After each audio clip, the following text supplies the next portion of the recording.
My condolences to the Brookland community on today's tragic events. Good evening, Chairman Mendelson, Council members Parker and Henderson, members of the committee.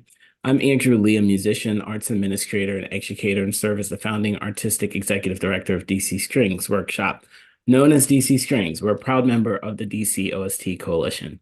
I'm here to emphasize the paramount importance of sustaining arts education programming for the youth of the district, particularly during out-of-school times such as during the summer.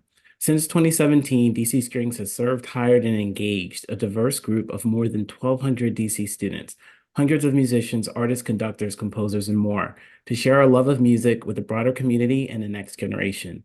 In recreation centers, libraries, metro stations, national parks, museums, and numerous public and charter schools in the city.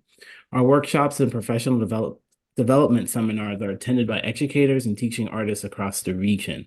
As musicians, we know the impact that the arts has not only on student outcomes, improving academic success, addressing truancy and expanding critical executive functioning skills, but also addressing behavioral needs and preparing students for jobs of the future, whether it's in the arts, theater, music, production, and more. Our summer camps, like many in the city, often have waiting lists, and for years we've partnered with DCPS and others to serve hundreds of students throughout the summer. With limited resources, we've done everything from deliver instruments door to door during the pandemic to engaging therapists and psychologists and counselors to adopt restorative justice models to provide arts-based resources to students impacted by trauma. Unfortunately, when budgets get tight, the first thing to get cut is often the arts and music programs in schools. The city can find money for dog parks, bike lanes, and a host of other trendy budget items, but never enough resources for youth to enroll in summer camps or have access to arts, music, foreign languages, sports, and field trips. This was not always the case. There's a great exhibit at the Anacostia Museum that talks about the history of arts in DC, but these are not enrichment activities. They should be a critical part of our children's education, growth, and development and are critical to the cultural vibrancy of the city.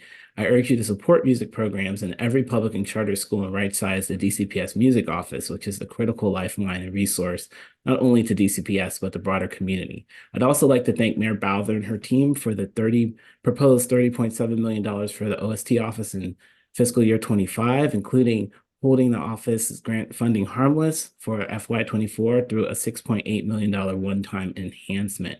I'd also like to note that the OST budget should account for increased programming costs that many of our organizations have incurred, such as inflation, growing indirect costs that are often not properly funded or accounted for, even though the Nonprofit Fair Compensation Act allows for a claim of 10%. I'd also like to say that the OST office should use these funds to provide equitable and flexible funding to community-based organizations. Oftentimes, our awards do not reflect the true cost of our programming. We know that in Wards 7 and 8, there's a service gap where only 33% of youth in these wards participate in after-school programs. And I'd end by saying, I know it costs the district $226,000 to incarcerate a young person, but only an average of $2,500 to invest in an out-of-school slot for them. Thanks for the opportunity to testify. Happy to answer any questions. Thank you, Mr. Lee. Appreciation to all of the witnesses. I've been listening to all of the various testimony, and Councilmember Parker has raised some of the things that I was going to talk about with Ms. Cabono or one of the other charter leaders who talked about the facility funding as well. But I thank you all for being here and for your continued advocacy on behalf of young people. Oh, there's Andrew. Yay. Sorry, missed the question. No, I didn't ask the question. I didn't know if you were still here, but one of the things I wanted to ask you about was in terms of some of the grant funding. I know you spoke in your testimony that there wasn't, a reduction for out of school time, but that there also wasn't an increase either in terms of being able to, give a bump for inflation or some of the other cost concerns that you all have experienced. And I wanted to give you an opportunity to sort of speak to that importance for your staff. I think it's critical. I mean, we often aren't relying solely, of course, on Learn24, but it's a big part of our ability to administer the program. Another concern is now that it's open to other LEAs, DCPS, charters, others. It's a little complicated on who gets what. We're all competing for the same dollars. And that's something that we need to look at. Okay. For your program, is it set up such that if a particular school wanted to use, say, their at-risk dollars or some additional funding that they received to be able to work with you all directly, is that something that they can do? Or in general, do much of your coordination work through central office?